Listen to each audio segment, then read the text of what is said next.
I have seen similar technology used specifically in the knee for my practice, where we're able to take what was initially a subjective outcome, a subjective assessment of patient outcomes, and turn it into meaningful objective data. I have not seen anything in the shoulder that has been similar in terms of being able to use objective data to assess my patient's outcomes. And I think what's exciting about the Harmony and what's exciting about this technology is it's that first opportunity to say subjective assessments are not good enough.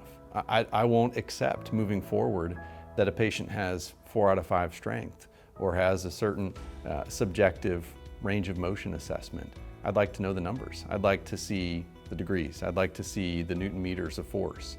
And I think the ability of this technology to give me that information will drive my outcomes forward. It will make me a better provider for patients. It will give our physical therapists parameters for what we shoot for, and it will establish a baseline for what we expect at certain time points on the recovery timeline for these surgeries.